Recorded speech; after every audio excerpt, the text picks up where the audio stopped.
Our own reporters have seen a fighter jet drop to the ground over the rebel stronghold of Benghazi. It has been at the heart of the anti-government struggle since protests began in the eastern part of the North African country. It is the second largest city in Libya. These latest events happening as the government in Libya says it's observing a UN-ordered ceasefire. Opposition forces contest the claim, saying they are under attack. The new fighting comes just as a meeting happens in Paris to coordinate efforts to enforce a no-fly zone over Libya. And now to the capital of Libya, Tripoli, where senior international correspondent Nick Robertson is standing by with the latest details from there. Nick, what do you know in light of these developments that we're just finding out about?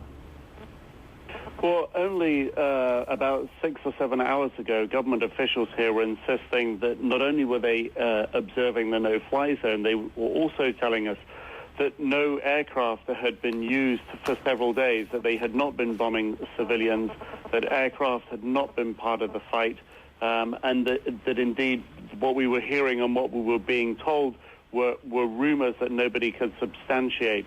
The reports now coming from Benghazi that overnight there have been bombing runs by Libyan government fighter jets, and now the confirmation by our own reporters in the east of the country who have witnessed this incident taking place, obviously at a complete variance with what the government here is saying, and call into question, as the events of yesterday called into question, government claims that they are observing this ceasefire. Overnight also we heard from government officials appealing for international monitors to come from China, from Malta, Germany and Turkey.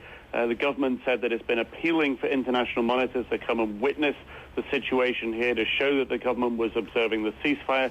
They said that they were choosing these particular countries because they thought that they would be more sympathetic to Libya's case. But it appears to indicate the intense frustration at the isolation Libya is feeling at the moment, that they are choosing these countries and appealing for monitors from those countries to urgently come to Libya to prove their claims. Right, and amid all of this, the meeting going on in Paris concerning the no-fly zone, so we could see even more fighter jets in the skies over Libya after what has just occurred right now. And is it true that we're not sure if this was an opposition jet or a government jet that was shot down, Nick? Any way of knowing? It's still not clear at this stage. The jets that the rebels have had access to are the same, obviously, as the Libyan Air Force. These were captured planes.